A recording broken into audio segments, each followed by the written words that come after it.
Welcome to day number 2 of the podcast. Not really day number 2, but second episode, week number 1, episode 2, after being back after a bit of a hiatus. Hiatus? Yeah. It's Patreon September, which means September, Patreon, that I'm doing a lot of videos over there. 14 videos every Monday, Wednesday, Friday coming out on Patreon. So if you are not a member over there, maybe join up, patreon.com/Taylor Jackson. Lots to come out this month, as well as my presets will be available as well if you join.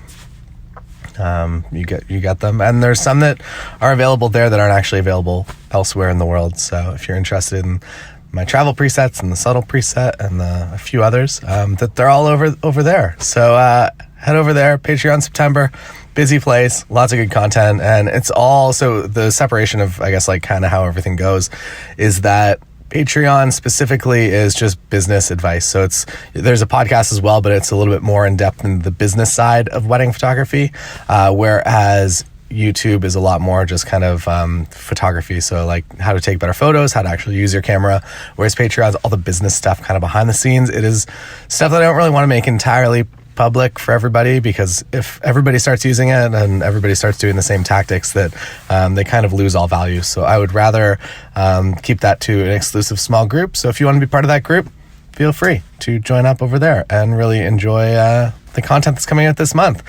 Today, I'm actually talking about something that's, I guess, important to me overall, and something that I think there's been a lot of, I guess, not necessarily debate, but there are lots of other good options for cameras out there in the market right now.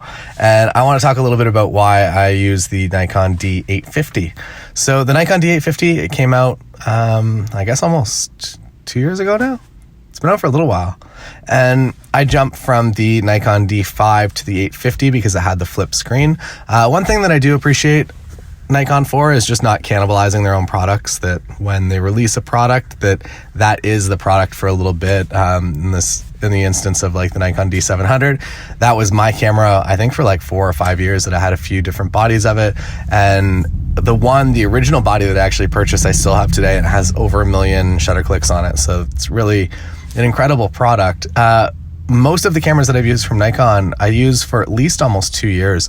And as a professional, I'm using that camera every single day. So I really do get to know it very well. The 850 is my favorite camera that I've ever used. I would probably rank the 600 as maybe my least favorite Nikon product I've used for a short period of time. And then the 750, just a little bit below that, followed by up top, I would say the 850. And then right below that is the Nikon, the D5. And the reason that I like the 850 is because of the buffer speed. And as a hybrid shooter, somebody that's shooting both photo and video at weddings or at events or at really anywhere that I'm out creating content, like specifically commercial shoots, if you're not yet a hybrid shooter that does video and photo coverage, it will really just rapidly accelerate your commercial photography game. That if you're able to like go in, set everything up, shoot everything photos, shoot everything videos, and deliver all of those assets to a customer, they're going to be really happy, and you're going to win the bid pretty much every time, because they're usually going to be bidding up against either a disconnected team where they're actually like hiring somebody else, or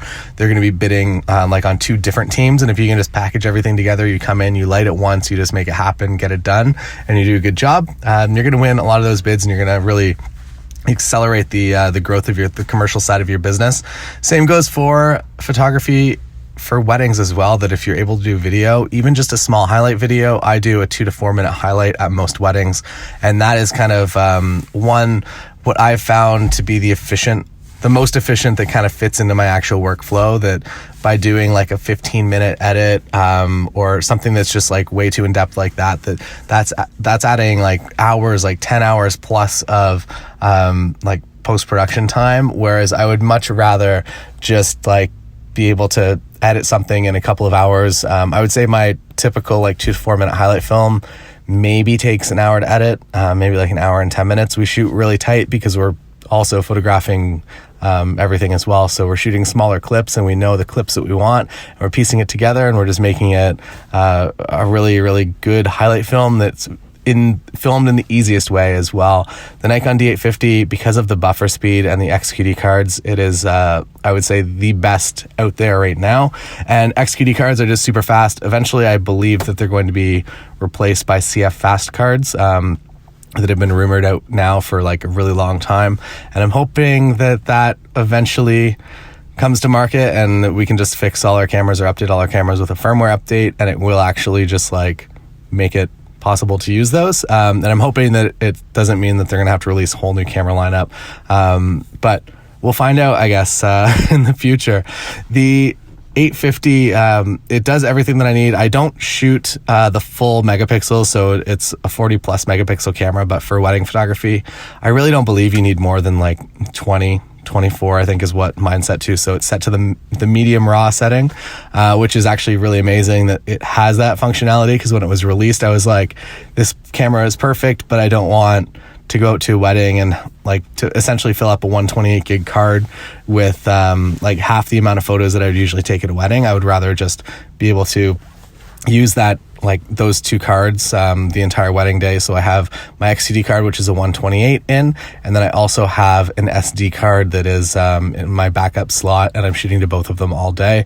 The other thing that I love about the 850 is that there are two card slots, and I think that's critically important. The Canon R system is so good, the Canon R specifically, but by just having one card slot, same with the Nikon mirrorless series, the Z6 and Z7, that they're great cameras, but I used the Z6 for a long time and I really just couldn't commit to fully using it even as a backup camera. I tried for a few weeks and it's just it's a lot of risk to put on one single card, so I would much rather spread that information out over two and to just have that backup in case something happens. Like, we're clumsy individuals sometimes, that when you're taking cards out of your camera, like maybe you drop it, it falls down, I don't know what could happen, but I would much rather have two cards. There's a lot of safety, especially when shooting once in a lifetime moments like weddings, and I think that most of your business does actually depend on that. Like, one bad experience like that of you potentially losing images will really kind of stick with your business and your brand for a long period of time. And even if like it's not public, people will still talk about it and it will still become a little bit of a thing, unfortunately. So I would recommend, even if you don't go with the Nikon D850, to go with a camera that does have two card slots and shoot to both of them all day. I also really just like the JPEGs that come out of Nikon cameras as well, at least anything newer than the D500, which is another great crop sensor camera. If you're looking to if you have a full frame camera and you're looking for something with maybe a little bit more reach, I really do like the idea of doing kind of a full frame camera paired with a crop sensor camera, just so that you get kind of different variations of things, that if you're out and you're like, wow, like I really like this shot a lot. Specifically, I would say for more like landscapes and when you're just kind of out in the world rather than that weddings. But to have the versatility is really cool. So pairing a full frame camera with a crop sensor camera, I would by no means consider that a negative. If anything, I would consider that to be positive. The other thing, I guess, like that I was speaking to is that the JPEGs are really, really great. And a lot of the time for engagement sessions, and specifically for anything that I can shoot in controlled lighting conditions, a lot of the time the JPEG that just comes out of the camera is what I want to edit the raw file to. When you like load the raw file into Lightroom, it removes all the JPEG processing and it strips it back down to just like kind of the basic level of everything. And at that point, I'm kind of like, it looks so much better as a JPEG. So a lot of the time I actually just deliver the JPEGs, or I edit from the JPEGs and just add a little bit of a subtle preset to it. Obviously you can't do as much in post-production to a JPEG as you can to a raw file, but if you're shooting in controlled conditions and getting it almost entirely right, I would say like that a lot of the JPEGs that I shoot are pretty much like almost like 98% correct most of the time at engagement sessions and at family sessions in studio. So I have no problems delivering from that. I don't think you're losing any quality. If anything, you're kind of making better quality because it only ever had to make that JPEG one single time rather than you exporting it. And I don't know.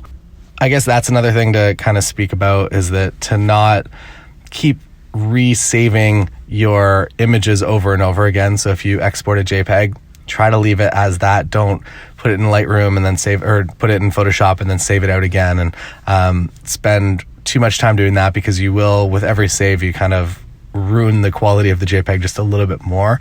So be conscious of whatever you export. Hopefully that's the last one. I run everything through a program called Portraiture. So I export from Lightroom and give myself kind of the tones and everything that I want. And then I do a batch process through Lightroom that goes and just basically smooths the skin of everyone. So it's all automated. It's very, very easy to use. And I do that to every wedding. And I think that people enjoy looking at themselves in the best possible way, specifically for weddings. Like, I want everything to be as perfect as possible. And that's the fastest way I've found. Also with like the Nikon D lighting that does only affect the JPEGs to my knowledge. There's also some good lighting, I guess, the way that it understands what skin is, and it doesn't process it to look too rough. It always processes it like kind of in the best way possible. That's one of my, I guess, criticisms or whatever at Sony, is that I have kind of a more red skin tone. So whenever I see myself on a Sony camera, it tends to really kind of pick out those reds and those magentas and make them like a lot more apparent. And I feel like Nikon and Canon specifically are a lot more kind of natural to what I would see in real life rather than a technical correct image. I know there's ways to process that and change it in post-production, but just by default, Nikon and Canon seem to get that right. And that's, I guess, one of the reasons why I'm a big fan of Nikon. The other thing that I love about Nikon, we'll get more into this in a future podcast, but the lenses that they create seem to be, there's something special going on with each of them. They do not design specifically just for sharpness and technical perfection, that they are designing things with a little bit of art in mind. And I love that. So the G lenses, the G primes that I use all the time, I use a 24, 35 and an 85. I use either the 24 or 35 on my second body pretty much all day. And I guess I'll preface this with, I select that based on, so today I'm actually at a wedding and I am the only shooter here, so I'm going to go for safety and I'm going to use my 24. But if I was shooting with somebody else that I know has a 24-70 and they could have that on them, I would be shooting with the 35 because I prefer the look of the 35, but I enjoy the safety aspect of having a 24 in case there's like a surprise group shot or something kind of dropped on me last minute. But they designed those lenses, those G primes, with a little bit of art in mind, and the way that the focus falls off and the way that it slowly kind of gets into focus and the focus fall off behind, everything just really is amazing with those lenses. So I'm very happy that I own them. They definitely make me very happy as a photographer when I'm looking at those images, and even the JPEGs coming off of them are also like absolutely fantastic. So yeah, nothing but good things to say. If you are considering a Nikon D850, I would not like warn you against really anything. It's really, I would say it probably is the most perfect camera for a hybrid shooter out there right now. If you are a hybrid shooter, so I'm, I guess, primarily photography with a side of video.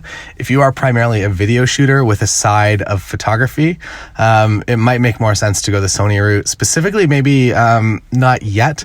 The A7R4 that we played around with at Kando was like, it's a really incredible camera, but right now it's 61 megapixels. It's a little bit too much for weddings and it's kind of too expensive. And the reason that it's expensive is because it's a high megapixel count. But the ergonomics of that camera and the way all the buttons are placed, it is more of a photography camera than I've ever seen from Sony. So at least as far as like feeling goes, that you can shoot that all day and it will feel good. The electronic viewfinder is really, really incredible and crisp, and there's 2 card slots and everything that I need.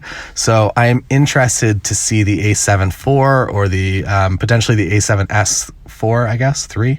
I guess the R line kind of passed them. So the A7S3, which will be a lot more customized for video, I think. But after like testing out the R4 and seeing how good of a video camera it is, I don't even know if they're going to release an S3, because I feel like they've kind of already nailed what I would want, with the exception of 4K 60 frames a second, which hopefully is coming at some point, but also is a huge power drain. So we will see what the future brings. For now, I am super happy with my Nikon D850 as my main camera, but yeah, hopefully everyone keeps advancing. I feel like Sony is like the company that's really pushing everybody else to iterate and to advance into something that's a better product. And I feel like that does a lot of good things for the market as a whole. So we'll see what the next couple of months bring. CES coming up in January, and NAB usually have a few announcements, as well as kind of there's always something random in the fall. Maybe something in November from Sony. I don't know. We'll find out together.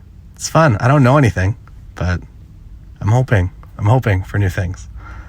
All right. See you next time on the podcast. Don't forget to sign up for Patreon. If you're not a Patreon member, head over there, Patreon September. Lots and lots of videos coming out to book you more weddings, get you more inquiries, and stop people from ghosting. Hopefully that when they initially inquire with you, that you can just like book that wedding rather than them disappearing forever, which I know is a struggle for a lot of us. All right. See you on Monday.